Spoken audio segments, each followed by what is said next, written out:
Qu'est-ce que c'est que ça? Encore une vidéo tuto? Tu nous dis que tu vas faire que du ladder et au final tu fais que des tutos? Je suis d'accord. Je suis d'accord, Jean-Fred. Mais écoute-moi bien. Je ne pensais pas que les choses allaient évoluer de cette façon. Euh, En fait, j'ai discuté avec pas mal de gens et j'ai découvert du coup ouais, une petite commu FR super sympa, donc ça fait trop plaisir.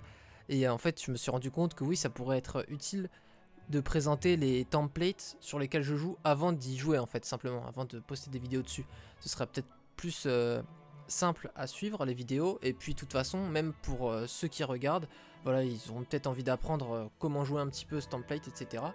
Alors, là, on va commencer avec le template de mon mode de prédilection, qui est Jeebus Outcast. Voilà, Jeebus Outcast, c'est le mode auquel j'ai plus joué. J'ai pas joué non plus énormément en multi, moi faut savoir, hein, j'ai dû faire, je dois avoir à peu près 200 games à mon actif, comparé aux milliers qu'ont les gens qui jouent depuis des années. Moi j'ai découvert en fait Heroes 3 en ligne, seulement il y a à peu près 2 ans, et les derniers mois j'ai été très occupé, etc. Donc j'ai pas beaucoup joué. Bref, tout ça pour vous dire que j'ai pas une expérience faramineuse en termes de multi. Là où j'ai une très grosse expérience, c'est dans les maps challenge, parce que là pour le coup, comme j'ai dit dans ma vidéo de présentation, je joue depuis 20 ans à Heroes. Or, je ne joue que au multi depuis 2 ans. Donc là, normalement, vous vous dites, qu'est-ce que c'est que ce délire? Il l'a foutu quoi pendant 18 ans? Bah bonne question. Eh bien, j'ai fait des maps challenge. Donc voilà, toutes les sortes de 1v7 contre les bots, etc.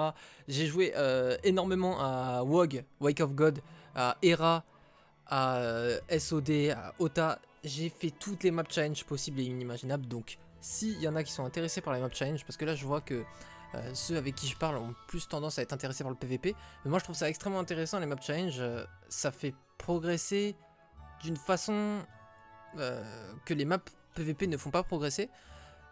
En fait, et l'inverse est totalement vrai hein, aussi, hein, le PVP aussi, fait aussi progresser sur certains points, qui n'est pas forcément le cas pour les maps challenge, mais du coup voilà, je trouve ça complémentaire, et du coup si vous voulez que je m'attarde aussi sur des maps challenge, n'hésitez surtout pas à vous manifester, à me le faire savoir. Et voilà, je compte faire les deux, franchement, je pense que pour être le joueur le plus aguerri, il faut maîtriser les deux, et donc bah je compte tryhard les deux aspects, PvE ou PvP. Bref, plongeons maintenant dans le vif du sujet, à savoir Jeebus Outcast. Alors déjà, petit préambule, là je vais jouer en 2.81. La 2.82 est sortie, c'est une version assez différente de celle que je vais vous présenter, la 2.81, mais parce qu'en fait, justement, j'ai pas joué depuis quelques mois, là, ces derniers mois, comme je vous ai dit, c'était un petit peu mouvementé, du coup, j'ai pas vraiment suivi la 2.82, mais je sais que ça change drastiquement l'expérience, à savoir que là, on va commencer avec une seule ville, en 2.81, alors que 2.82, tu commences avec 2 villes, donc forcément, déjà, rien que là, on sait que ça va changer totalement le gameplay, évidemment. Donc, voilà. Vous, si vous téléchargez le template, peut-être que vous le téléchargerez en 2.82 et que ce sera pas pareil. Il n'y a pas de problème. Dans tous les cas, moi je vais bientôt me mettre au 2.82 pour rattraper mon retard. Mais le principe même du template ne change pas. Hein. 2.81 ou 2.82, ça reste du Jeebus Outcast depuis le 2.6. C'est toujours pareil. Donc, qu'est-ce qu'il a de spécial ce template déjà dans les grandes lignes? On va voir que je vais commencer avec un seul héros. Voilà, il y a plusieurs templates qui commencent avec un seul héros. Il en fait partie. Il y a également d'autres choses qui vont le distinguer, notamment le fait que dans notre biome de départ, on aura... Alors déjà, on n'aura pas de bunker, contrairement à Duel, voilà, hein, on commence pas avec les spells de déplacement.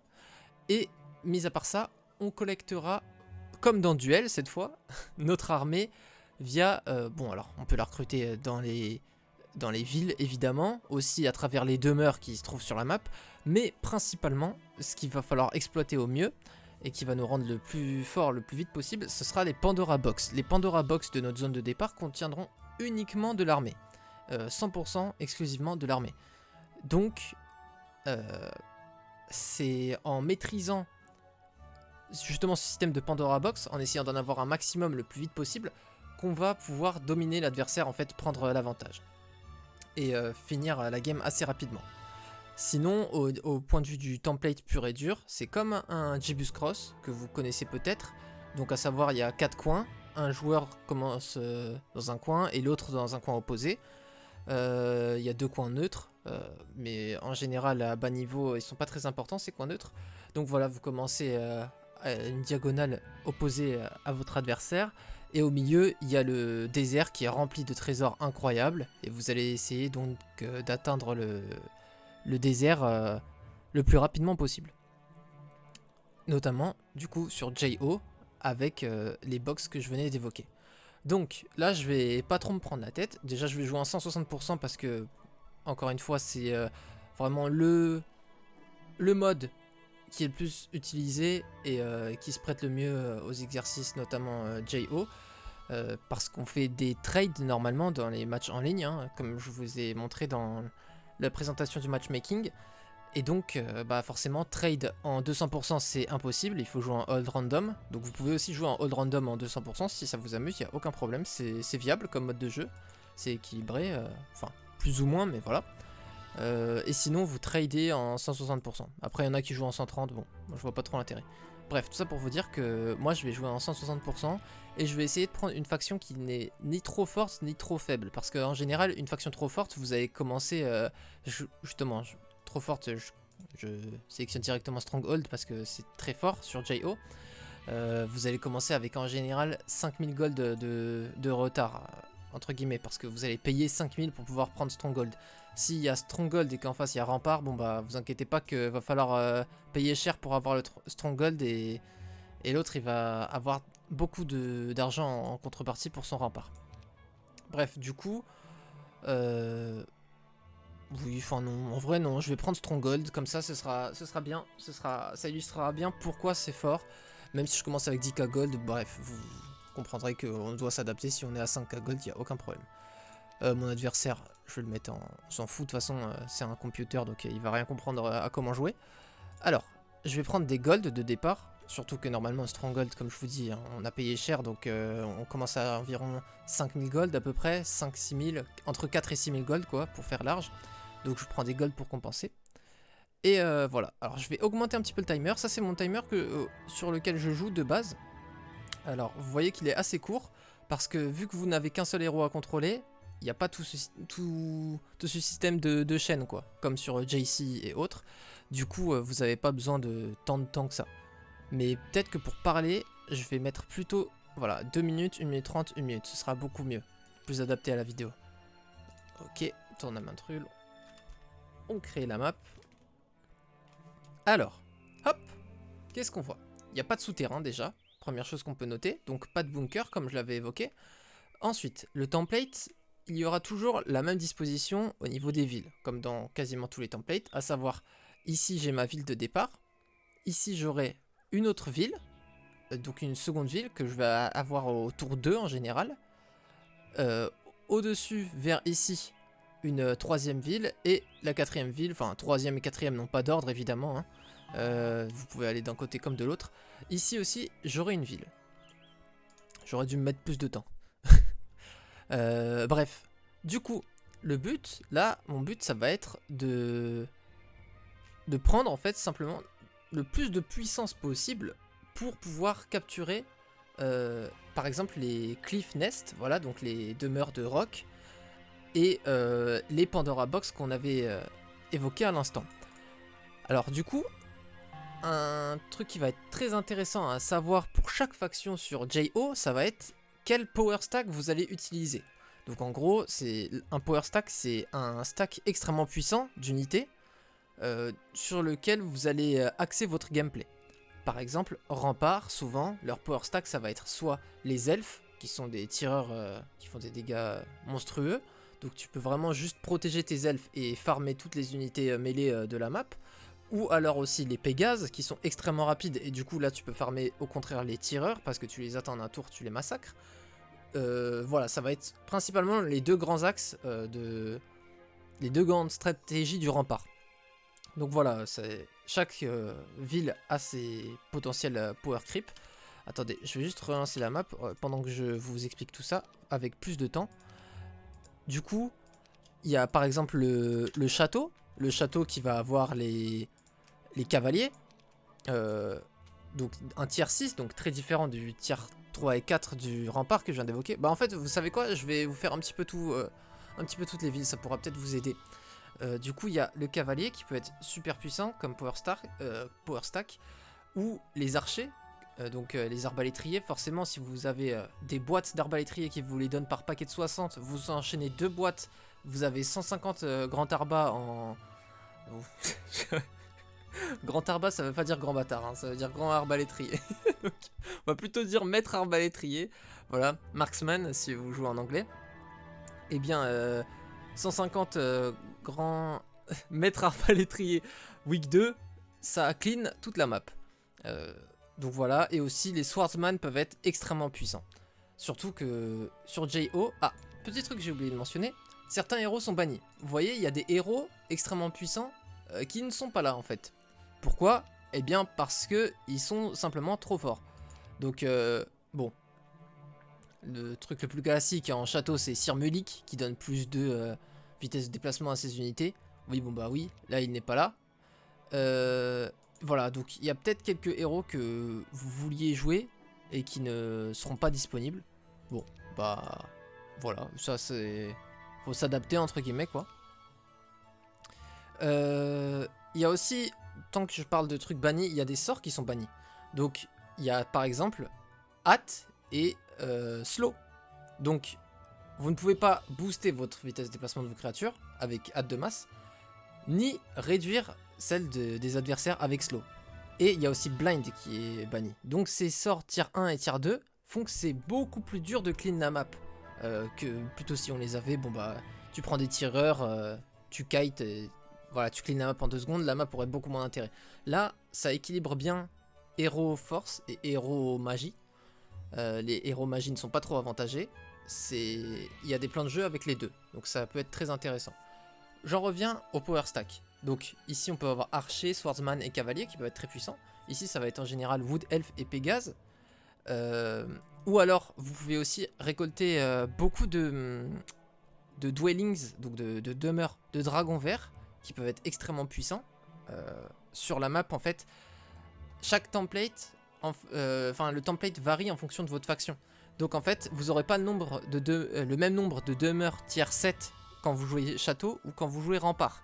Par exemple, quand vous jouerez château, vous aurez maximum 3 à peu près portails de la gloire, donc maison d'ange, mais il y en aura genre 7-8 dans votre zone de départ. Si vous jouez rempart, des demeures tier 7, c'est-à-dire les dragons verts. Donc moi je me suis retrouvé avec des games vraiment où je maxais dragon vert alors que je n'avais même pas construit le bâtiment des dragons verts dans ma ville. Mais voilà, j'en avais récolté énormément en quelques semaines et c'était mon power stack. Bon, à terme évidemment j'ai construit le bâtiment, mais je veux dire, je me basais sur mes dragons verts avant même d'avoir construit le bâtiment des dragons verts dans mon château. Ensuite, la tour. Là il y a plusieurs gameplays possibles, mais on peut s'axer autour des maîtres gremlins forcément. Les gargouilles sont un petit peu trop fragiles. Si vous avez beaucoup de boîtes de golem par contre, ça peut être monstrueux de s'axer autour d'un golem de fer. Alors c'est drôle de s'axer autour des golems de fer, c'est assez peu conventionnel. Mais en vrai, si vous avez 2 boîtes qui vous donnent par exemple 40-50 golems de fer, eh bien c'est des créatures, en fait si vous prenez juste elles dans votre armée, eh bien les IA ne peuvent pas les ignorer, en fait ils sont obligés de les affronter. Et donc vous en aurez énormément pour leur puissance, parce que forcément ils sont extrêmement puissants en termes de stats purs, les golems de fer, pour compenser leur manque de mobilité. Et du coup, vous pouvez très bien faire des Dragon Utopia très vite, avec juste des golems de fer. Et les Dragon Utopia sont extrêmement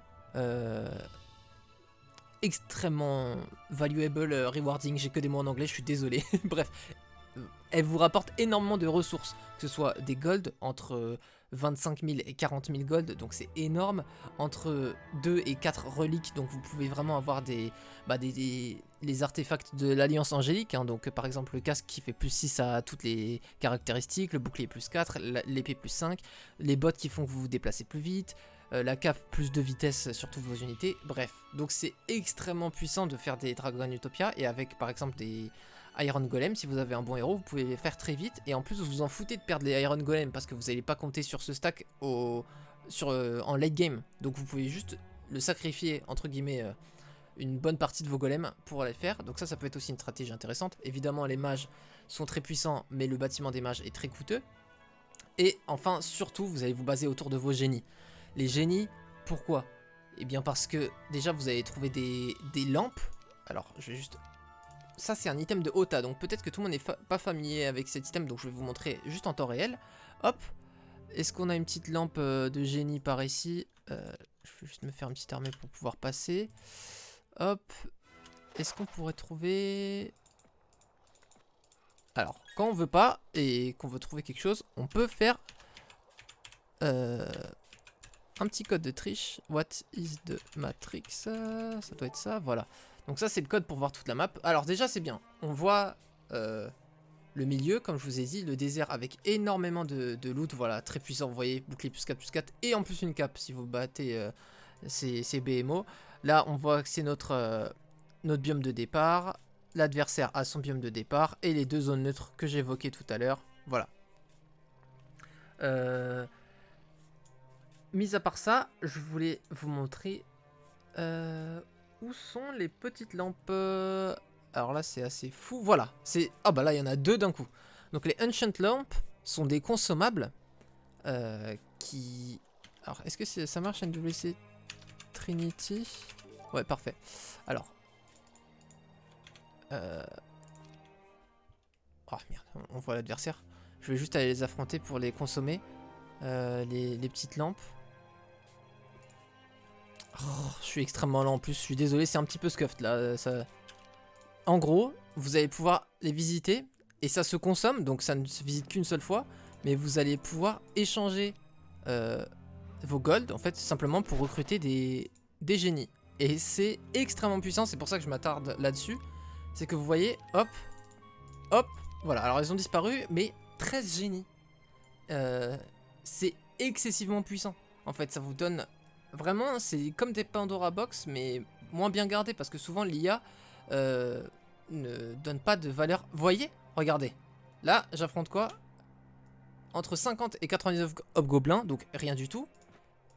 Vous les tuez. Ça, c'est Day One, vous pouvez les tuer. Hein. Et vous claquez vos sous. Boum. Il y avait 7 génies à recruter, là j'ai plus de sous, mais voilà, 7 Master Génies. Donc ça va être principalement sur les génies que vous allez axer votre gameplay quand vous jouez tour. Je me suis attardé sur plusieurs autres gameplays pour vous montrer que voilà, chaque faction a son gameplay, enfin a plusieurs choix de route et qu'il ne faut pas se morfondre quand, là par exemple, si je trouve pas de lampe, voilà, je peux maxer en fonction de ce que j'ai dans mes boîtes. Que ce soit des génies ou autre, enfin non justement autre chose que des génies, que ce soit des mages, des gremlins, etc. Alors je vais vous donner un exemple de boîte puisque on n'en a pas encore ouverte. Là j'affronte des GOG et qu'est-ce qu'on a dedans? Hop, 110 gremlins. Faut savoir que la récompense sera toujours proportionnelle aux gardes. Donc là les Sea Dogs c'est assez vénère comme unité, entre 20 et 49. Donc on les bat et en échange, alors on a encore... Il devait être qu'une vingtaine parce que c'est pas beaucoup, 110 gremlins. Quoique, là, vous voyez qu'en 2 box, 110 gremlins, ça nous fait déjà 220 gremlins. Donc si on back et qu'on les améliore avec le Upgrade Workshop, j'ai pas les gold évidemment, mais voilà, ça peut nous faire 220 maîtres gremlins. Si on enchaîne sur les moines, hop, on a 20 mages. Donc vous voyez, c'est ça un petit peu le gameplay. On va essayer d'enchaîner les box et d'avoir de l'armée, autant que faire se peut. Problème de certaines factions, j'y pense parce que justement c'est un problème de notre faction. Là vous voyez je mets énormément de temps. Alors évidemment je joue, je m'en fous hein, là. Mais je mets énormément de temps à me déplacer parce que le terrain natif de la tour c'est de la neige. Donc on bouge extrêmement lentement sur la neige. Alors pour peu que vous ayez des gremlins qui sont des unités extrêmement lentes, ou pire des golems de pierre qui sont les unités les plus lentes du jeu avec 3, bon bah là vous allez faire 5 cases par tour dans la neige quoi, si vous vous débarrassez pas des unités très lentes et que vous marchez dans la neige. Donc faut faire attention, faut être extrêmement... faut vraiment exploiter au maximum les routes avec les factions comme ça. Ça marche aussi pour la forteresse par exemple qui sont dans le marais, pour la cove aussi, la faction de Ota. Donc voilà, faut faire attention à ces aspects là. Ok, là c'est bon, on a bien évoqué la tour, on peut enchaîner. Inferno. Bon bah là, plusieurs strats, pareil, on peut faire du farming de démons. Qu'est-ce que c'est le farming de démons? Ça consiste à avoir des pit fiends améliorés, donc les seigneurs des enfers, des abîmes, je sais plus, bref. et à ressusciter ces unités qui se font tuer volontairement pour créer énormément de démons. Et si vous arrivez à faire ça, vous allez avoir vraiment un power stack de démons qui sera complètement débile. Vous allez avoir plus de 100 démons en semaine 2 et vous allez être extrêmement puissant. Il y a aussi, bon bah les Cerbères c'est assez puissant mais c'est trop fragile en général pour se baser dessus. Les Pit-Fiends sont très puissants en eux-mêmes aussi sinon, hein. Vous pouvez aussi jouer avec vos Pit-Fiends hein, quand vous faites de la stratégie de farming démon. En général c'est le farm démon franchement qui paye dans à peu près tous les templates hein. Les Ifrits et les Diables sont extrêmement puissants comme unité, mais enfin les Diables sont pas extrêmement puissants mais c'est des bons T7. Les Ifrits sont vraiment pas mal, notamment surtout pour clean la map, mais ils coûtent assez cher, ils sont assez durs à obtenir, faut construire beaucoup, donc c'est assez dur d'accès et vous ne pouvez pas en avoir dans les box. C'est vrai que j'ai pas mentionné ça. Sur JO, vous ne pouvez avoir que des tiers 1 à 5 dans vos box. Sauf dans le désert, les box du désert peuvent récompenser entre tiers 4 et tiers 7. Voilà. Donc oui, on va surtout s'axer sur démon et Pit-Fiend pour l'Inferno. Ensuite, Nécropole. Bon, bah là, classique, c'est-à-dire qu'on a la nécromancie hein, pour faire énormément de squelettes. Et aussi classique, les vampires. Voilà, les boîtes de vampires sont extrêmement fortes. Si vous tombez sur une boîte de vampires, si vous avez de la chance dans les créatures qui font un wall, donc qui vous empêche de passer dans le désert, limite une boîte de vampires, vous jouez bien, vous avez un bon héros, ça vous permet limite d'en passer certaines. Voilà, si vous vous mettez dans un coin, mettons que ce soit des créatures vivantes et pas excessivement fortes en un seul stack, qui prennent 2 hexagones, par exemple, voilà, des cavaliers. Vous affrontez des cavaliers avec pas beaucoup de vampires comparé à sa puissance brute. L'IA, il va diviser en 7 son armée, du coup, et vous allez vous mettre dans un coin. Du coup, il y aura que 2 stacks de cavaliers à la fois qui pourront vous attaquer, et vous allez régénérer autant qu'ils vous feront de dégâts.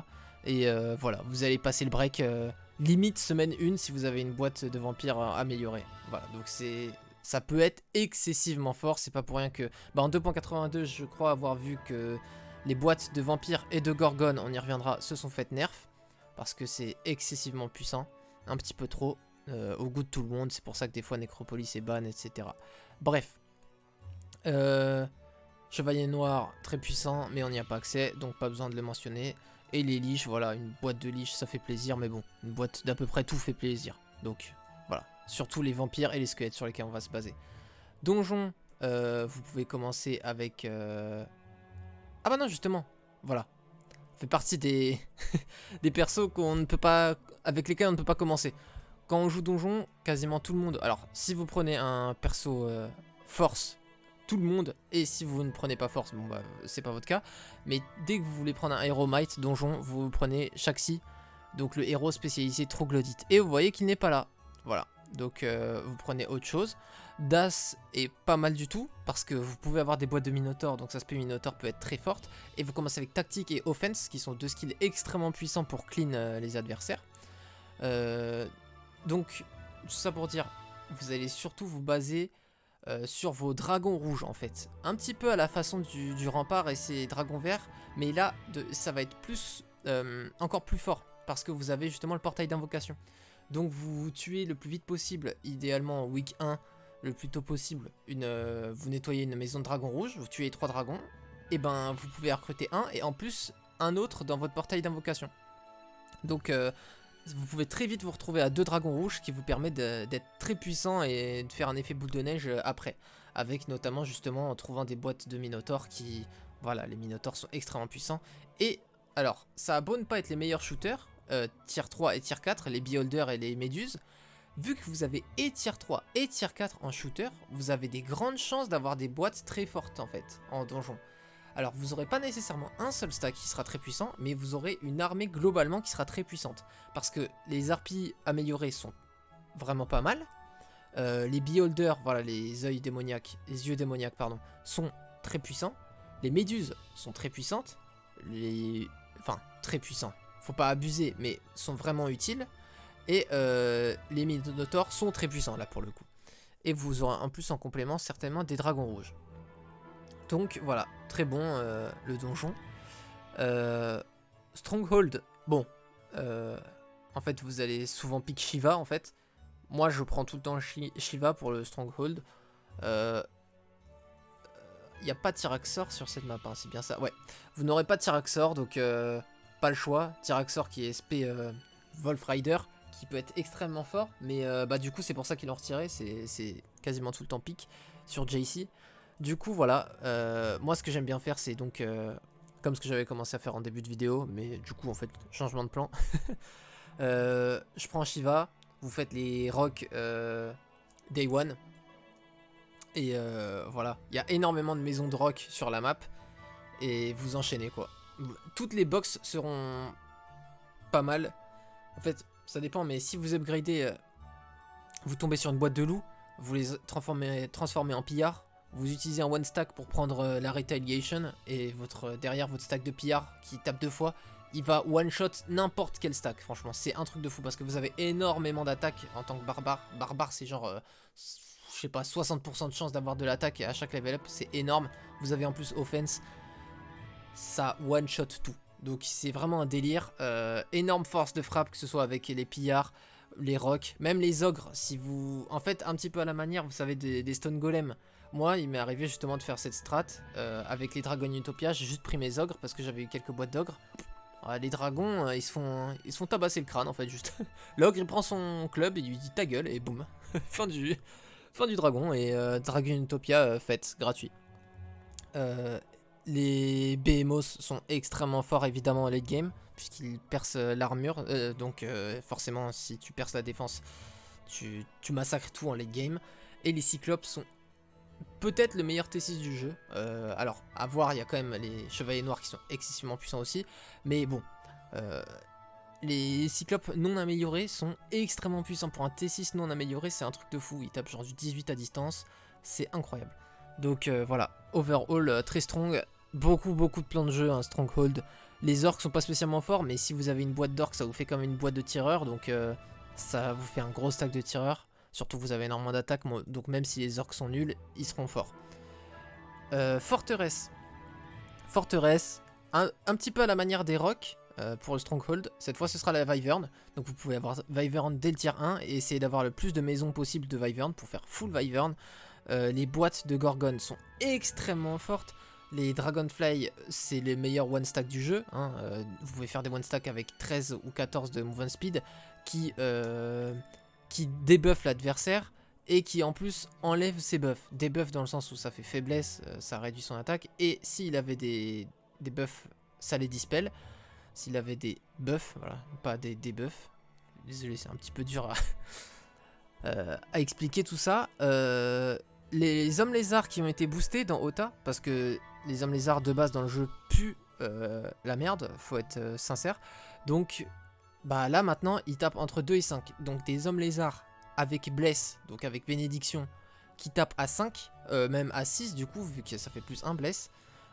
Si vous avez magie de l'eau, et c'est assez souvent le cas pour la forteresse, eh bien vous serez surpris des dégâts des lézards une fois que vous aurez ouvert une boîte de Lizardman justement.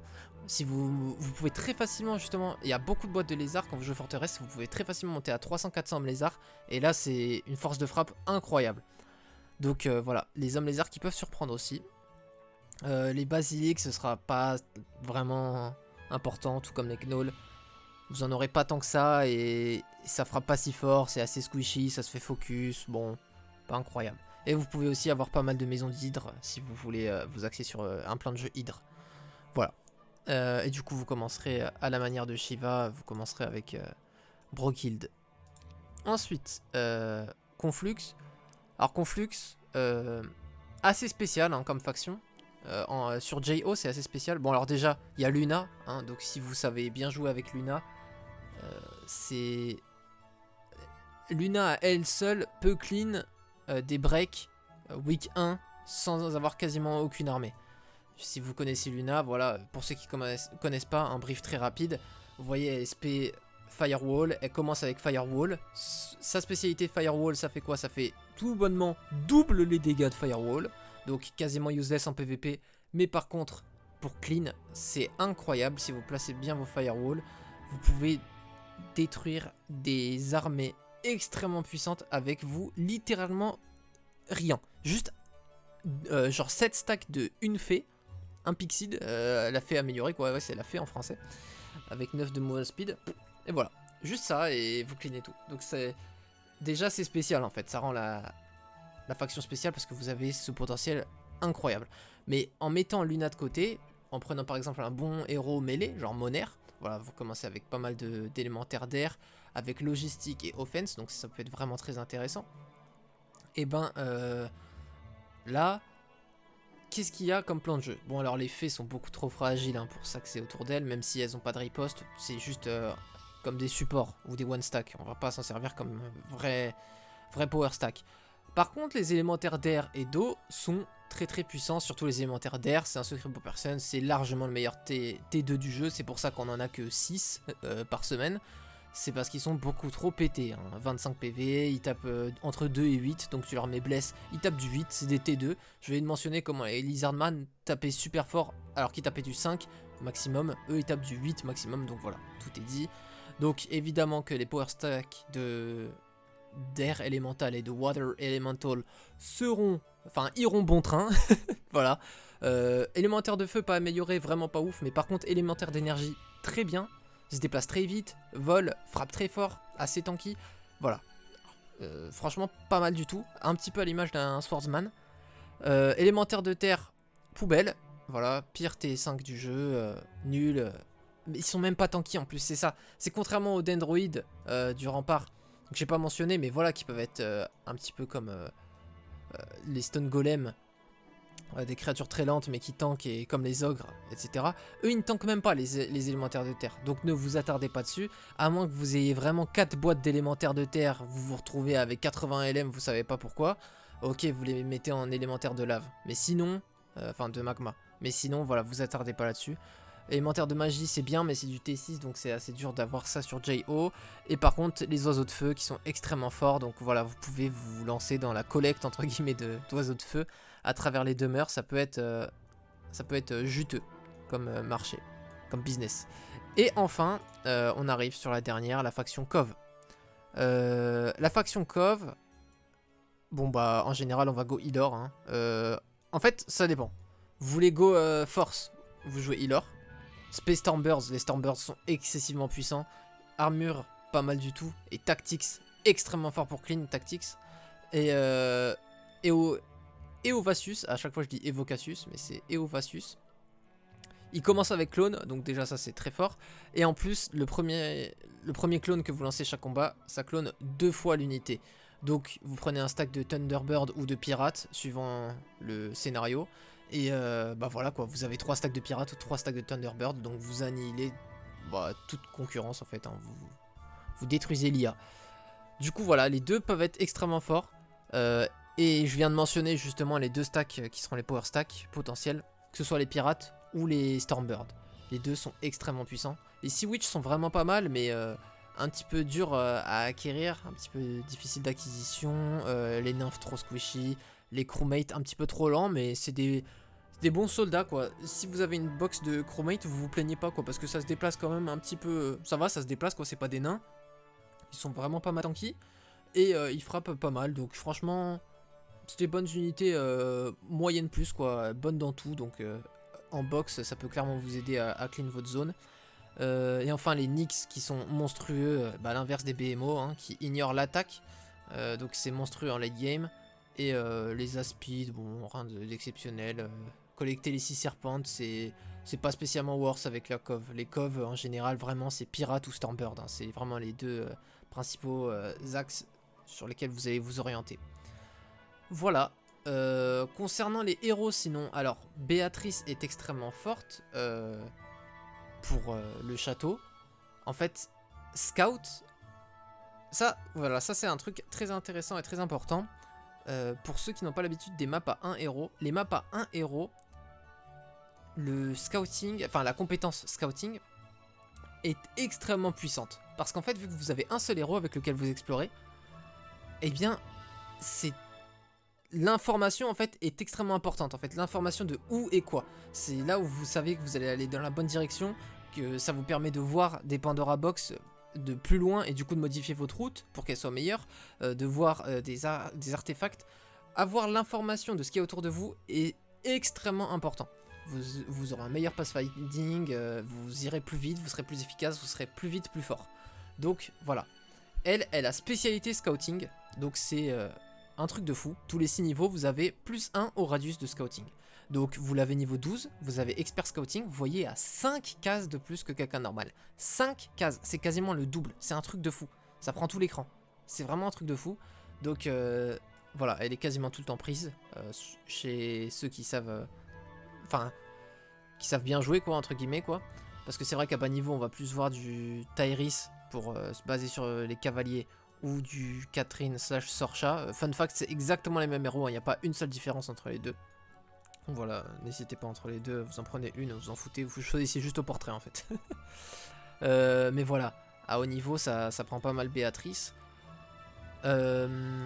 Ensuite, en rempart, bon, il y en a qui aiment bien prendre Genova parce que c'est un power spike direct. En fait, vous recrutez des elfes direct, vous avez des niveaux 2, vous avez expert archery, donc vos elfes ils tapent extrêmement fort. Et les plus 350 gold par tour, ça peut être intéressant sur JO. Parce que JO, vous allez avoir très peu d'income, vous comptez surtout sur soit les coffres, soit les... comment on appelle ça en fait, les Dwarven Treasury, les Naga Bank, les bâtiments en fait où vous affrontez des gardes et où en récompense vous avez des gold et une ressource, voilà. C'est vraiment sur ça que vous allez compter. Du coup ça vous permet de compter un peu plus sur vous-même plutôt que sur l'aléatoire entre guillemets si vous prenez Genova. Sinon le plus pique en général c'est Aeris. Voilà parce que bah en fait simplement pour sa spécialisation Pégase et Scouting. Voilà, Scouting comme je vous ai dit c'est ce que les joueurs favorisent le plus parce que c'est extrêmement fort de pouvoir scout. Et du coup bah spécialisation Pégase pardon, bah c'est le power stack mêlé du rempart le plus commun, donc voilà. Vu qu'il n'y a pas de héros spé dragon verte, c'est le mieux. Et vous voyez qu'il n'y a pas Ivor. Juste parce que JC tout le monde pique Ivor, bah voilà, il n'y a pas Ivor, Ivor a été ban.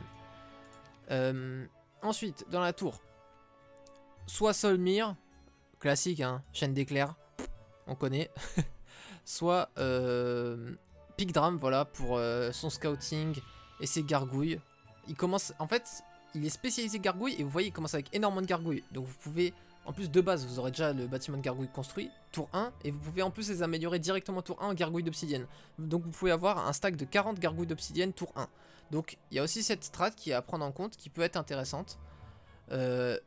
Joséphine, pourquoi est-ce qu'elle peut être intéressante? Je vous ai dit tout à l'heure que les sorts Blind, Hat et Slow ont été ban. Mais les héros qui commencent avec ces sorts ont les sorts. Et donc Joséphine fait partie des seuls héros du jeu avec Hat. Il me semble que c'est qui commence avec Hat.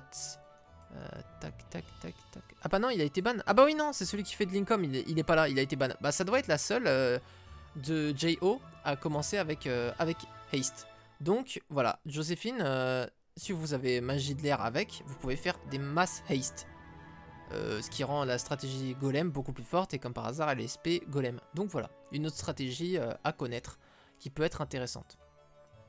Ensuite, Inferno, alors on a Marius, l'aspect démon, hein, donc si vous voulez farmer du démon, Marius, point, c'est tout.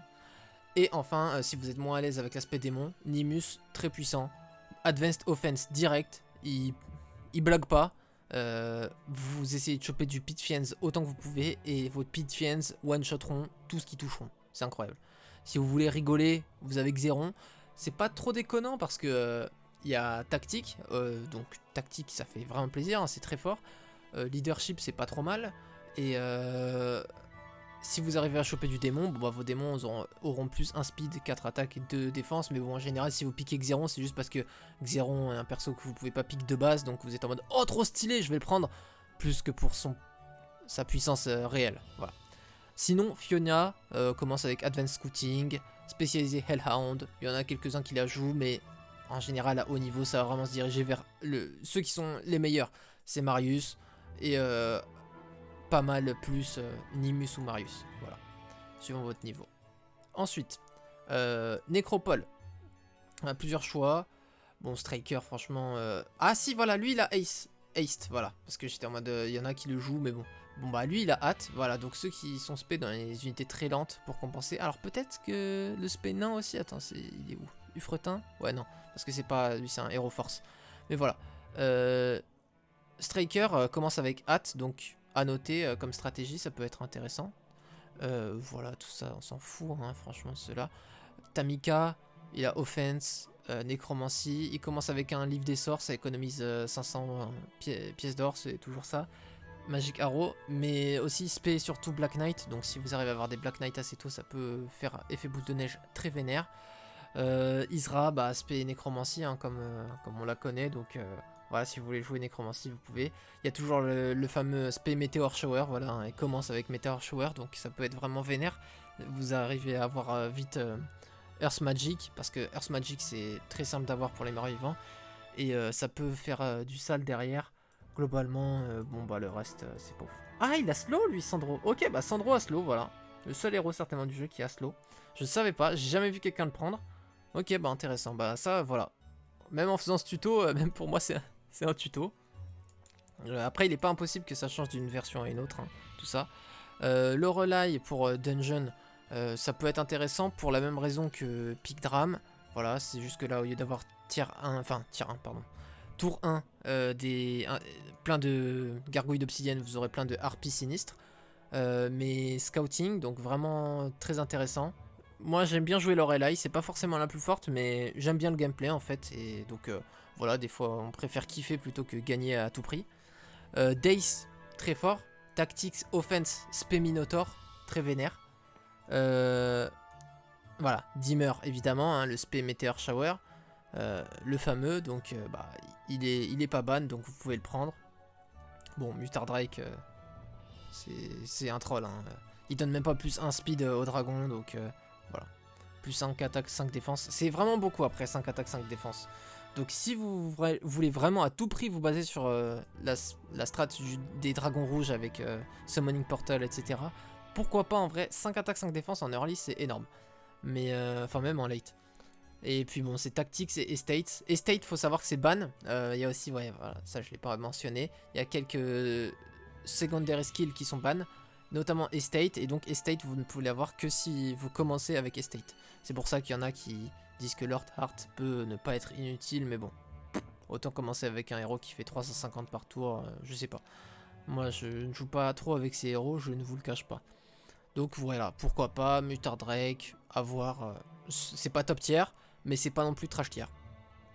Si vous voulez jouer, c'est jouable. Ensuite, bon bah là, Shiva, hein, Stronghold. Shiva, autre option, Boragus, Spé Ogre, si vous voulez jouer des ogres. Les ogres avec plus 1 de move speed, ils sont beaucoup plus forts que des ogres normaux. Et ça commence avec Offense et Tactics, donc c'est dès le début, ça cogne très fort l'IA, donc Boragus, assez viable, il y en a qui aiment bien. Voilà, c'est globalement les deux seuls héros, hein, qui sont joués. C'est Boragus et Shiva. Donc voilà. Ensuite, Forteresse, bon bah évidemment le Spé Wyvern pour la même raison que Shiva. Pour le power stack de Wyvern. Alquin, qui est pas dégueulasse. Franchement, il commence avec... En fait, il commence et avec armure et avec offense. Donc, il est très fort en brute force, en tête-tête, genre... Notamment, en fait, ça, c'est un héros qui est très bien recommandé aux débutants de Heroes, typiquement. Parce que, bah... Voilà, même si tu rentres dans l'IA, tu vas très bien t'en sortir. Parce que tu vas prendre très peu de dégâts et tu vas en mettre énormément. Surtout qu'en plus, ils ont énormément de défense, hein, les Beastmasters. Et Spé Gorgon, les Gorgones, comme je vous ai dit dans le 2.82, je crois que leurs boîtes se sont fait nerf pour en avoir moins des boîtes de Gorgones, parce que bah, les Gorgones c'est extrêmement puissant, au même titre que les vampires, même si les vampires sont encore plus puissants évidemment, mais voilà, les Gorgones sont très puissantes, du coup avoir une Spé Gorgone, pardon, c'est fort. Outre ça, il n'y a pas grand chose qui est joué, hein. Il y en a qui aiment bien avoir Adrienne pour Inferno et Expert Fire Magic, mais c'est pas non plus excellent quoi. Souvent ça va être Broguild ou Alquin, à vous de voir. Ensuite, on arrive sur du Conflux, donc bah Luna, voilà. Après, si vous voulez pas jouer Luna parce que le gameplay Luna vous saoule, c'est trop mainstream ou quoi, Monaire, très bon, Offense Logistique. voilà, franchement, bah c'est tout. Je sais pas quoi vous dire d'autre, il n'y a pas de skill en particulier, il n'y a pas de... Genre lui il a des bons skills quoi, tactique et state, mais voilà, spé Earth Elemental, donc useless. Alors, useless oui et non. Tunar est très sous-estimé par beaucoup de gens, c'est pour ça en fait je me suis quand même arrêté sur lui, c'est parce que c'est pas n'importe quel héros. Il fait plus 2 attaques, plus 1 défense aux élémentaires de terre, donc clairement c'est pas du tout assez pour que ce soit viable, mais plus 5 damage. Et 5 damage c'est énorme. Ça, en fait, les Earth Elemental, quasiment, ils doublent leurs dégâts avec Tunar. Alors, donc, certes, ils sont poubelle tiers de base, mais poubelle tiers, quand tu multiplies par 2 les dégâts, les Earth Elemental de Tunar, faut faire attention, si vous croisez un Tunar et que vous sous-estimez son stack d'Earth Elemental, il risque de vous mettre la pilule, il risque de vous arracher.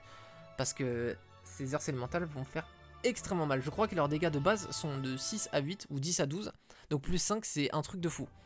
Voilà. Et en plus ils ont plus de attaque, donc voilà. Donc bon. Alors quand je disais Tunar ça marche aussi pour Erdam, c'est exactement la même chose, donc voilà. On s'en fout. Un spé RC mental. Je sais pas pourquoi il duplique les héros. Voilà. Voilà. Ça c'est Heroes. Bref. Et enfin pour Kov, bon bah soit Ilor, soit Eovasius. Voilà, ça va être les champions les plus forts de chaque ville. Bon alors au final ce tuto prend une tournure assez chelou parce qu'il n'y a pas de gameplay encore, là c'est que du théorie. Je vais peut-être faire une partie 2 pour le gameplay, histoire de séparer, je sais pas du tout. Mais bon je relance avec Shiva et puis je vais jouer et on va voir. Alors, nous voilà dans une game, tour 1, incroyable, 10 000 gold avec le Bastillon, donc normalement on en a moins mais voilà, ça fait plaisir. Hop, on recrute tout direct. Alors, je vais faire aussi un petit tuto peut-être sur les commandes pour ceux qui voudront, parce que vous avez vu, j'ai tout recruté. Donc en fait, j'ai fait CTRL, clic gauche, hop, ça recrute tout d'un coup. Alors, je prends les gold parce que on est en manque de gold tout le temps, avec un start stronghold. Donc voilà, je vais pas tricher en prenant l'XP comme si j'avais pas besoin de gold, parce que là j'ai pas besoin de gold en l'occurrence. Je vais faire comme si j'en avais besoin. Hop, on va clean. On va avancer vers le haut. Pourquoi? Alors, comme je vous ai dit tout à l'heure, le pattern n'est pas au hasard au niveau de la disposition des villes. Je sais qu'il va y avoir une ville là, au bout de la route, à peu près voilà, vers là. Et il y en aura une ici et une ici. Donc mon but, vu qu'on est en galère d'or, ça va être d'aller à la ville le plus vite possible. Donc ça, je suis même pas obligé de prendre ce stack d'or, il est pas sur la route. Je vais tuer ces hobgoblins mais sans perdre de points de mouvement. Donc vous voyez, hop, je continue à être sur la route. Pareil, les gnolls, je perds pas de points de mouvement, à savoir, je reste sur la route. La route fait économiser énormément de points de mouvement. Bon alors là je combats mal dans le sens où j'ai pas mis de one stack, mais on s'en fout. C'est pas un souci. Je vais pas perdre de rock je pense. Hop, les one stack, donc ça consiste à faire ça. Vous faites CTRL clic gauche et voilà, ça vous fait des petits stacks de 1. Ça vous permet de distraire l'IA. Que ce soit pour le bait à des endroits ou pour tanker la retaliation. Donc la riposte. Hop, je fais fin du tour, à la fin de mon deuxième tour. Donc vous voyez, enfin à la fin de mon premier tour. Donc j'ai avancé jusque là à peu près. Et là je sais que à ce tour-ci, voilà, j'ai ma deuxième ville. Elle peut être ou non de votre faction. Ça je trouve ça un peu dommage que ce soit RNG ça. J'aurais bien aimé que ce soit toujours le cas, soit jamais le cas. Mais bon, voilà, faut s'adapter. Hop, on passe niveau 2 du coup, parce que ça vous fait plus 500 d'XP bonus en plus des unités que vous avez tuées, de prendre une ville, voilà, faut le savoir. Tout comme tuer un héros ennemi, ça vous fait plus 500 d'XP bonus. Et du coup voilà, là ça c'est en général ce que je fais à peu près à toutes mes games, à savoir tour 2. Décidément je skip, enfin je continue, j'arrête pas de dire tiers au lieu de tour, bref. Et du coup on est day 2 et on a déjà notre petite ville. On va pouvoir dans notre ville principale cette fois faire un petit peu d'income parce que on va être très vite en galère de gold. Et ici on va pouvoir faire aussi la taverne pour après augmenter en town hall aussi ici. Et du coup tour 3 on va faire town hall ici et on va se retrouver avec 2000 d'income très vite. Parce que encore une fois l'or est un problème. Du coup là, nouvelle priorité. J'ai pris la ville tier 2, enfin la deuxième ville. maintenant, je vais me concentrer sur le break, en fait, simplement. Mon but, faut pas oublier que c'est comme JC, en fait. Le but, c'est de break le plus vite possible et d'aller dans le désert le plus vite possible, en fait, globalement. Il y a quelques stratégies autres. Par exemple, vous pouvez, si vous jouez château, essayer de rester dans votre biome et d'avoir énormément d'archanges pour après tout écraser. C'est possible, mais bon, la plupart du temps, ce sera en breakant le plus tôt possible que vous serez le meilleur et le plus fort. Donc, comment est-ce qu'on arrive à cette situation de break le plus vite possible? Ça va être en ayant un power stack. Donc moi, je veux un power stack de rock. Donc je vais chercher des cliff nests. Voilà, tous les cliff nests que j'ai à ma disposition, je vais essayer de les faire. Et aussi les Pandora Box qui, encore une fois, sont obligés de nous looter de l'armée. Du coup, ici, je vois 20 à 49 Medusa Queen. Évidemment, c'est trop dur pour nous pour l'instant. Je vais suivre la route. Hein, je repars sur la route. Je ne me perds pas là-dedans. Parce que si je vais là-dedans, ça va me coûter beaucoup de déplacement comparé à une route classique. Et en plus, je ne suis pas sûr de trouver un truc bien. Donc si je perds énormément de temps et qu'au final j'ai rien, ça va être la fin des haricots globalement. Ça va être très mal engagé la game. Je vais perdre énormément de temps. Donc voilà. Alors, là je reviens vers une maison de bois, ce qui me donne obligatoirement 10 de bois. Je vais prendre. Et je vais prendre aussi, voilà, la pierre, les carrières. Parce que on va quand même devoir construire dans nos villes. Or, vous voyez, avant d'avoir pris, vous pouvez remettre en arrière si vous voulez, j'avais 5 de bois et 0 de pierre. Donc j'aurais globalement rien pu construire. Alors que là, voilà, c'est bon. Je suis à nouveau libre de construire. Donc je vais faire ma town hall dans ma ville numéro 2. Et je vais pouvoir faire soit la tour des orques, soit si j'étais déjà devant ma ville, je pourrais déjà upgrade mes rocks pour qu'ils soient encore plus forts, qu'ils soient en Thunderbird, qu'ils soient extrêmement rapides. Et en plus, ils auraient une chance de faire tomber la foudre. Faire tomber la foudre en tout début de game, c'est extrêmement puissant. Hein. Ça tape du 50-60, donc c'est très fort en début de partie. Là, vu que je suis pas encore avec mon héros, je vais directement faire les orques plutôt. Ok, on peut passer notre tour. Ensuite, là on a le choix, soit on repart vers notre ville, on peut grab des orques au passage et prendre des rocks, enfin améliorer les rocks pardon, mais ça va nous faire perdre du temps, voilà, faut faire tout ça. Donc après pour rentabiliser, il faudrait obligatoirement passer par là. Mais moi je suis déjà lancé vers cette voie ici. J'ai ma petite tour des orques en plus. Alors je vais juste prendre cette pierre, pourquoi? Parce que je sais que je vais avoir besoin d'énormément de bois et de pierres. Alors oui, dans Ota, attention, les cyclopes de base, il fallait 20 cristaux si vous vous souvenez pour le héros de base, pour construire les cyclopes tier 1. Là non, les cyclopes tier 1, ils ont retiré ça, sinon c'était injouable, c'était de la merde. Et ben du coup, ça demande juste 20 pierres. Donc j'ai déjà mes 20 pierres, je vais vouloir mes 20 bois maintenant. Donc si je trouve une scierie, je vais la prendre pour faire les ogres le plus rapidement possible. Parce qu'il me faut les ogres pour pouvoir faire les cyclopes. Et je voudrais avoir les cyclopes le plus tôt possible aussi. Je vais récupérer des orques. Là, donc là, j'ai un stack de tireurs qui commence à être pas trop mal. 13 orques. Ça, qu'est-ce qu'on a dit sur l'observation? Excessivement important. Vous voyez, là, je vois très peu. Mon héros, il est là. Je vois, si on met la grille, pour faire pop cette interface, d'ailleurs, vous faites clic molette ou F5. C'est extrêmement utile. Ça vous permet d'avoir le marché directement. Ça m'a pas ouvert parce que j'ai pas encore construit le marché, forcément. Ça, c'est la guilde des voleurs. Donc, plutôt que d'entrer dans votre ville, faire ça, là, vous pouvez directement être comme ça, hop, et là vous checkez les stats de votre adversaire. Ok, on sait qu'il m'a pas encore trop dépassé.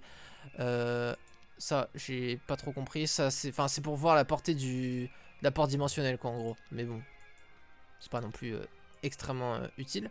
Et ça, donc, c'est pour activer la grille. Donc, si vous voulez compter les hexagones, donc on voit que je vois 1, 2, 3, 4, 5, 6 hexagones. Donc, vous voyez quand Béatrice, je crois que c'était ça son nom, hein, l'aspect scouting, on disait qu'au niveau 12, elle voyait plus 5. Bah voilà, elle voit quasiment le double. C'est un truc de fou, donc. Sinon, pour en revenir donc au Redwood Observatory. Les observatoires sont extrêmement valuable forcément du coup. Parce que là, on voit tout. Et en général, quand vous en prenez un, c'est là où vous allez utiliser du temps. Et vous avez intérêt à avoir du temps sur votre chrono. Parce que vous devez regarder partout où il y a des box. Ok, là il y a une box, Ok, tac, tac, tac. Ok, là je vois double maison de cyclope, ça peut être intéressant. À côté en plus d'une Dwarven Treasury qui peut me donner des gold, d'un cimetière qui peut me donner des gold aussi. Et en plus d'un anneau plus un speed, donc c'est naga si on les détruit, c'est un truc de fou. Voilà, donc ça peut être vraiment... Enfin, il y a énormément d'informations à acquérir dès que vous prenez un Redwood Observatory. Donc voilà, juste pour que vous reteniez ça. Ok, alors la pierre, on s'en fout. Nous, on en a. Ce qu'on veut, c'est du bois. D'ailleurs, ah oui, erreur de ma part. Je veux du bois. J'ai pas pick up le bois ici. Cette série, là, elle est trop loin. Comment est-ce que je peux réparer mon erreur? J'ai un bois ici, un bois ici. Donc si je veux, je peux prochain tour, bois, into bois. Mais le problème, c'est que j'ai rien à faire après. J'ai des tas d'or, mais pas ouf. Si je remonte là, je pourrais pas passer. Si je remonte là, je pourrais passer. Ah, je pourrais fight les... Non, je suis pas encore assez fort pour faire les BMO. Donc, ben, je vais plutôt adapter mon plan de jeu. À savoir, je vais faire un plan de jeu comme si j'avais pas de bois. Parce que j'ai pas de bois. Et du coup, je vais faire une citadelle qui me coûte juste de la pierre. Et qui va quand même me faire progresser parce que ça me fait plus d'unités à chaque semaine. Voilà. Donc là, je vais affronter ces petits hommes lézards.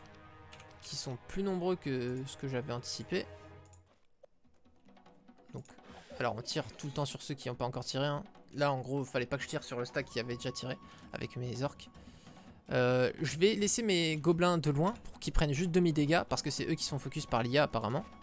Et là, on y va. On va mettre le stack le plus tanky, c'est-à-dire nos rocs, au milieu. Merde, je pensais que je pouvais atteindre après. Misplay de ma part. J'attends avec mes gobelins. Hop, on bouge pour espérer avoir du moral. On n'a pas de moral, c'est dommage. Continue à tirer sur les gobelins. Ce stack, il pourra tirer. Lui, il a déjà tiré, donc ça sert à rien de lui tirer dessus. Hop, donc je focus celui qui n'a pas encore tiré. Hop, là. Les chevaucheurs de loup. Continue. Enfin, continue le boulot. On va taper. On va taper l'autre stack. Et là, on va juste bloquer le stack de 10, c'est parfait. Stack de 6, on le tape. Merde, erreur. C'est pas grave. Hop. Ok. On refait nos one stack. Alors ça me facilite pas la tâche parce qu'en gros, là, du coup, j'ai pas une armée assez puissante pour vaincre les 9 rocs. Du coup, qu'est-ce que je vais faire? Je vais enchaîner plutôt là-dessus. Voilà, donc à savoir bah, ma troisième ville. Et là, si je veux... Alors là, en l'occurrence, pas de chance, c'est une ville d'Inferno. La ville d'Inferno est très faible hein, au niveau des unités en puissance brute. Or là, il m'aurait fallu de la puissance brute pour faire les rocs. Mais ça aurait très bien pu être, par exemple, une ville du rempart. Donc là, j'aurais eu des centaures et des nains, donc des unités tanky et qui tapent fort. Et là, j'aurais pu les recruter et j'aurais fait la maison de roc. Et ça m'aurait permis de snowball très très fort. Là, malheureusement, j'ai pas de chance. C'est à peu près la pire ville qu'on pouvait avoir. Donc bah on va devoir s'adapter et on va pas fight les rocs. Le problème c'est que là je suis en train de perdre mon plan de jeu sur les rocs et aussi mon plan de jeu sur les cyclopes et les ogres parce que j'ai pas assez de bois. Donc va falloir se bouger le cul et adapter, s'adapter. Donc je pense qu'il n'est pas trop tard pour faire le plan de jeu des cyclopes. Je m'explique. Là, on est tour 5. Je construis. Ça va me coûter trop de bois. Après, si j'ai pas de chance, je vais encore avoir pas assez de bois. On peut faire le Hall of Valhalla. Ça va me permettre de ne pas dépenser de bois. J'économise mon bois. Je vais chercher du bois.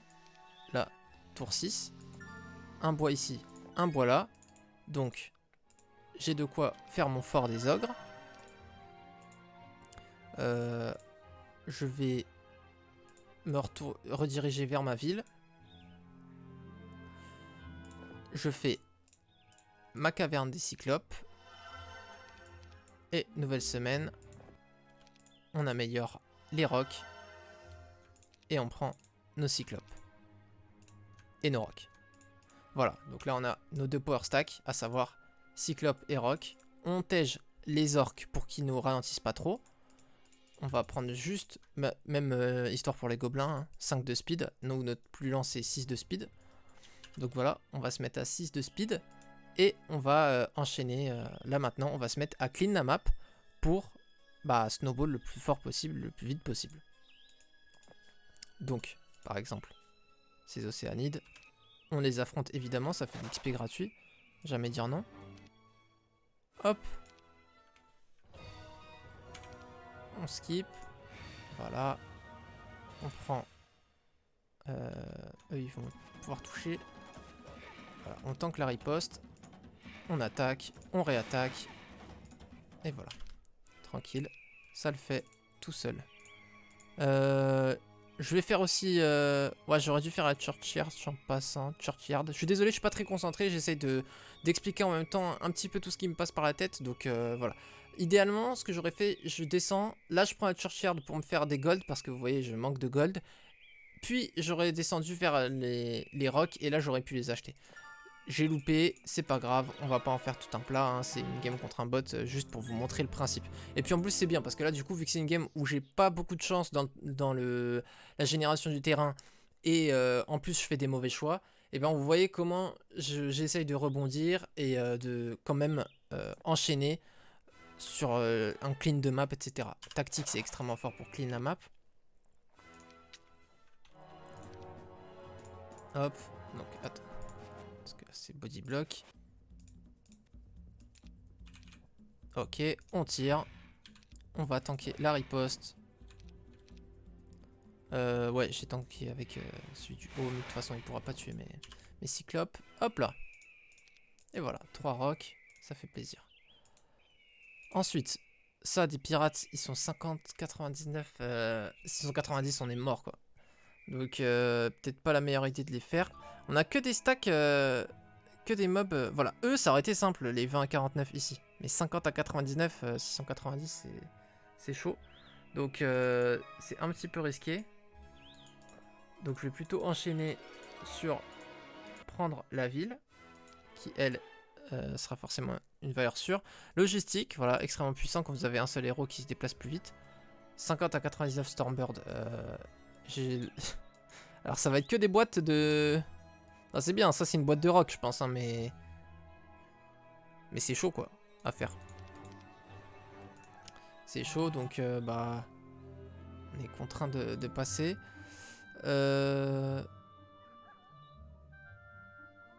J'hésite à affronter les pirates sans vous mentir, parce qu'en plus... vu que c'est un record... Voilà, en fait vous voyez... Ça c'est largement faisable, c'est tranquille, 20 à 49 races, je les aurais atomisés. Mais comme par hasard, c'est que les shooters qui sont extrêmement nombreux ou les gros mêlés, genre 50 à 99 Stormbird, ça one shot quoi. Et qui sont ici.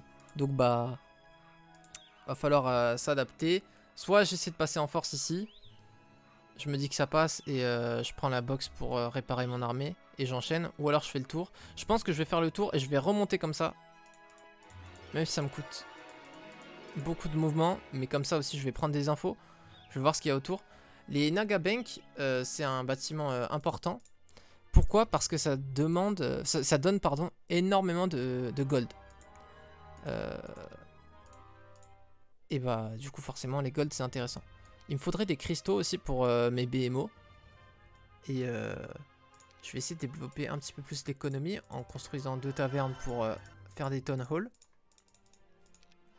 Comme ça on aura 4000 d'income. Ce qui est pas dégueu. Hop, town hall. Town hall. Donc voilà, là on est moitié week 2. On a nos 4 villes qui produisent toutes 1000. Donc voilà, on a un gros income. Pas trop de problème là-dessus. On va pouvoir faire nos races. Hop. Hop, hop, hop. Il y en a un qui va bouger avant. Parfait. Ça, tranquille. Ça, tranquille. Ça, tranquille. Et ça, tranquille. Voilà. Donc, vous voyez une box faite facilement. Et là, voilà. 63 Wolfrider. Et ça change tout. Parce que 63 Wolfrider, c'est vénère. Donc là, j'ai un power stack en plus de mes rocks. Et du coup, je vais pouvoir faire plus facilement ces pirates. Vous voyez, ils sont 82. Et ils ont beau être 82. Et ben, je perds pas tant que ça d'unité. Je me demande... Ouais. Je pense que je vais quand même essayer de conserver... conserver mes rocks. Donc, on va rester à distance pour le début. On va frapper fort ceux-là. On va attendre. On va espérer un bon moral de la part de eux. Pas de bon moral, c'est pas grave. Bon, alors, visiblement, j'ai déjà perdu des rocs foudroyants. Ah, et en plus... Ah, ils vont m'arracher si j'attaque là.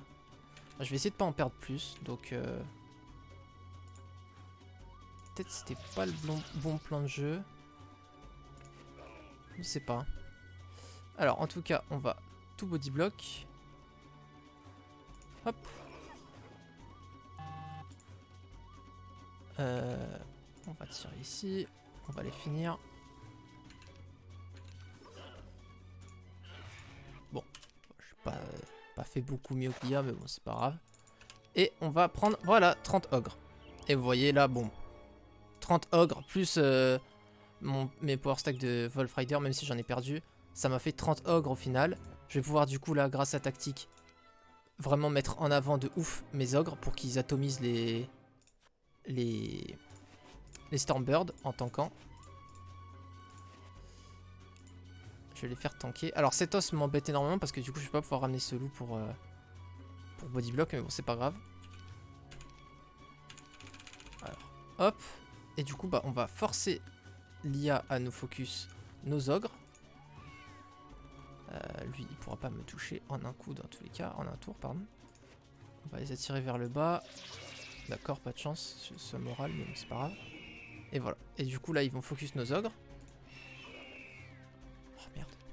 Je fais n'importe. Bon, je combat un petit peu n'importe comment, faites pas trop attention au combat. Bon, on va faire finish quick combat parce que c'est vraiment honteux comment je me bats. Donc voilà. Et encore 30 ogres. Du coup au final, là, je vais essayer de chercher des gemmes. Parce que je vais essayer d'avoir mes ogres rang 2. Parce que clairement, j'en ai 10 à recruter. Et en plus, j'en ai 55 de base. Donc voilà. Vous voyez comme quoi, on sait jamais en fait vraiment forcément sur quoi on va s'axer. J'ai essayé de maxer Rock, puis de maxer Cyclope. Et au final, je vais maxer Ogre. Du coup, comment est-ce que je peux aller chercher une gemme? Je pense que je ne peux pas. Du coup, il faudrait que je prenne plein de marchés. Mais je n'ai plus de bois non plus. Donc, situation de merde à tous les niveaux. Alors, petite astuce, pourquoi je suis allé du coup à cette sawmill? De 1, parce que bah, tu vas nous dire qu'il faut du bois, effectivement. Mais vous pouvez finir votre tour dans une mine et du coup laisser toute votre armée dedans. Alors, comment est-ce que j'ai tout laissé dedans? Vous faites Shift, Ctrl, Alt et vous cliquez. Ça envoie tout sauf l'unité sur laquelle vous avez cliqué. Du coup là, hop, je vais me déplacer très vite à ce tour-ci. Enfin, je vais me déplacer très loin. Et je peux reprendre tout ça. Je vais pas passer par là, ça me fait perdre trop de mouvement pour rien. Du coup, je vais pouvoir aller ici. Je vais m'acheter mon petit livre de magie qu'on a eu en ayant les... Enfin, en construisant, pardon, la guilde des mages pour les ogres. Hop. Et bah, je vais faire un petit marché. Ici. Non, en fait, autant le faire ici. Et il me faudrait une gemme. Alors, ça va être compliqué. Non, ça va. On a une gemme là. Voilà, donc même si c'est 10 pour 1, c'est pas grave. Hein. Le mercure, je vais jamais m'en servir de la game. Donc, le but, c'est vraiment d'être le plus fort le plus vite possible. Donc, hop, ça me permet d'avoir mes ogres améliorés là. C'est bon. Là, je peux break. Là, je peux aller péter le break. Vous voyez? Donc là, on est week 2, jour 7. Malgré le fait que je joue de manière vraiment déconcentrée, donc je combats mal, j'ai pris beaucoup de mauvais choix, je me suis mis beaucoup en retard. Jour 7, semaine 2, je peux déjà break dans le désert. Voilà, parce que 65 ogres mages, ça break largement. Et pourtant, en plus, vous avez vu, j'ai aucun artefact et tout, hein, donc bon, c'est vraiment pas optimal. Mais voilà, pour autant, ça passe. Alors, on va split les ogres, on va aller un petit peu clean un petit peu plus. On va les avancer, pardon. Hop.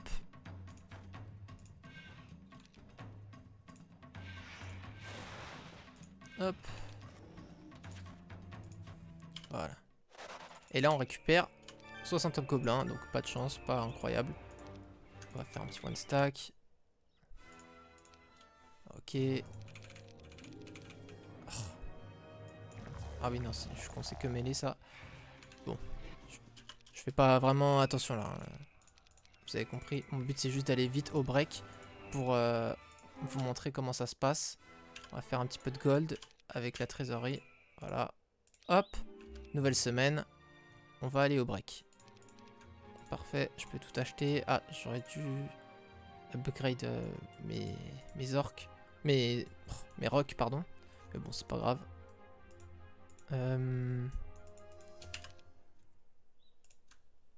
Et on va aller break. On va taper ça au passage. Voilà, mes hobgoblins, j'en ai rien à faire, donc je les perds, je m'en fous. 15 rocs. Hop là! Comment avoir à nouveau un power stack de rocs en 2 secondes. Je prends ça au passage. Je me fais encore 3 rocs. Je prends ça au passage. Je me fais full gold. Vous voyez, ça va très vite. Hein. On enchaîne. Là, je pourrais enchaîner sur du BMO, etc. Mais. Ah, je vais prendre ces bottes par contre qui me permettent d'aller beaucoup plus vite parce qu'on va aller dans le désert et le sable, ça nous ralentit énormément. Donc là, non seulement ça va nous faire de l'XP sans perte. Normalement, je vais pas avoir de perte là-dessus. Quand même avec mon état de concentration déplorable. Je vais me concentrer 2 secondes juste pour pas m'humilier encore une fois. Hop. Ok. Et voilà. Et du coup, ça nous permet de pas avoir de pénalité sur tous ces terrains relous. Donc alors par contre, j'ai que un seul de défense, vu que j'ai eu aucun artefact, c'est un truc de fou. Donc, il va falloir que j'attaque des... Ah bah j'allais dire pas des shooters, parce qu'ils vont m'arracher. Eh bien, ils vont m'arracher. 10 à 19 dragons, ils vont être... Ah, les BMO, voilà. Ah bah c'est marrant, je counter les BMO. Je pense que je vais aller faire les Gorgones puis les BMO. Parce que comme ça, je vais avoir le Ogre Havoc Club. En gros, les BMO, ils ne vont pas pénétrer ma défense vu que je n'ai pas de défense.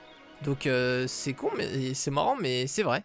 Le fait que je n'ai pas de défense fait que je suis beaucoup plus fort contre les BMO que contre d'autres trucs. Alors les Gorgones, on va les faire. J'ai pas fait de one stack. Tug un jour, tug toujours.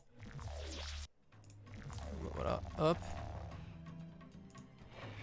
Parfait. Hop, on se range. Et bon, tranquillou. Voilà, un seul rock, ça passe. Air Magie ne permet pas sur cette map, sur JO, même avec Expert Earth Magic, ou Air Magic, parce que je dis Earth Magic comme un con, la magie de l'air ne vous permet pas, même au rang expert, de faire 2 fois porte dimensionnelle. Donc c'est juste pour réduire les coûts en mana, et aussi faire des, par exemple des Chain Lightning plus puissantes, ou pour que votre sort vol soit... ne vous pénalise pas du tout au niveau du mouvement. Voilà, donc c'est pas forcément une priorité, magie de l'air. Hop, là on récupère un petit plus 5 attaques. Et le expert logistique, donc là on est un petit peu mieux que avant. On peut, si on veut, là on a 2 choix, soit on va directement sur les BMO, soit on va sur l'anneau plus 1 speed et en passant par la Pandora Box. Et en plus on a les 2 maisons de Cyclope. Mais je pense qu'on a perdu assez de temps, donc on va aller affronter les BMO. Advienne que pourra. Est-ce que je suis assez fort pour break? Oui, comme prévu. Je vous ai dit, les ogres, ils peuvent break. Comment est-ce que je pourrais... Ah, alors, vous voyez, je vais utiliser ces rochers pour faire un body block naturel. Surtout que les BMO, ils occupent 2 places, hein, 2 hexagones. Du coup, je vais faire comme ça. On va mettre nos 2 ogres comme ça. Non, 2 rocs, pardon, comme ça. Eux, je vais les faire ici tanker. Ils pourront se faire attaquer que par un seul BMO vu leur placement, vous voyez, parce que soit le BMO il se met comme ça et du coup lui il peut pas attaquer, soit le BMO il se met comme ça et du coup lui il peut pas attaquer. Voilà, donc il sera attaquable que par un seul BMO ce stack. Et en attendant, eux en bas on va les occuper avec les one stack bas du bas quoi, simplement. Ok, lui il va se faire toucher directement, donc il sert à rien ce one stack, donc autant l'envoyer en haut pour en bait quelques-uns en haut. Et puis bon, on est parti. Ok, ils ont tous passé. On va buff tout ce qu'il y a à buffer. Ah c'est marrant, on peut buffer plusieurs fois. Ah ça dure 6 tours en plus, ouais, pas mal. Ok. On va mettre un shield sur nos ogres parce qu'on sait qu'ils vont tanker. Je suis con, j'ai que 2 de power, j'aurais pas dû le faire tout de suite. C'est pas grave.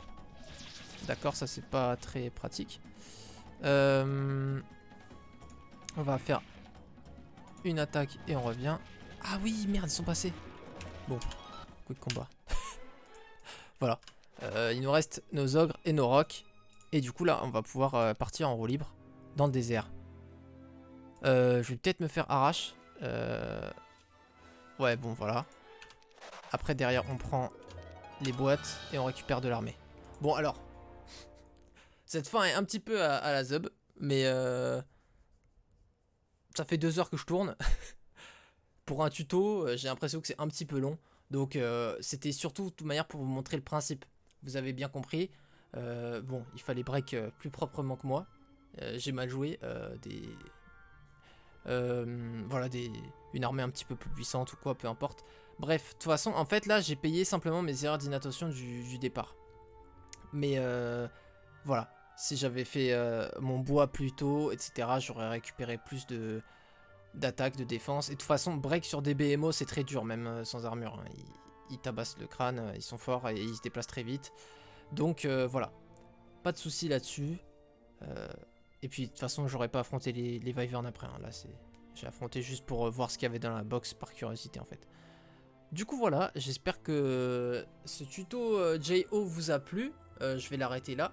Je vais vous montrer de toute façon en vrai game, vous inquiétez pas, ça sera plus clean en vrai game, hein, la fin et puis le milieu aussi, enfin durant la game. Voilà, donc pour conclure, un mode franchement que je trouve vraiment fun, parce que le côté jackpot des Pandora Box je le trouve super cool, et avoir un seul héros, voilà, le côté de la chaîne de JC ça m'amuse pas trop. Du coup voilà, moi j'aime bien les maps avec un seul héros, et ouais, je préfère ne pas avoir les sorts de fly et tout dès le début. Les sorts de fly sont dans des box, hein, certaines box peuvent contenir des sorts dans le désert, je veux dire dans la partie du désert ça peut être soit des troupes, soit des sorts, alors en anglais ils disent control spell, mais en vrai contrôle en français, enfin on pense plutôt à genre cécité ou slow pour genre voilà les contrôles de foule, mais en fait non c'est voilà c'est je veux dire les 3 spells, donc fly, dimensional door et portail de ville. Voilà, j'espère que ça vous a plu, que c'était pas trop fouillis parce que j'ai l'impression quand même d'être allé assez vite, mais j'ai essayé d'expliquer tous mes choix, pourquoi je faisais ça, pourquoi je faisais pas autre chose, et surtout la logique long terme des choses. Et voilà, j'espère que ça vous a plu, que ça vous a fait un petit peu progresser, que ça vous a donné envie de jouer au template. Puis bah je vous dis à la prochaine pour cette fois normalement, même si à chaque fois je dis ça, mais au final ça s'avère jamais vrai pour l'instant, normalement une game PVP, voilà, certainement du vrai JO en ladder. Voilà, ciao tout le monde.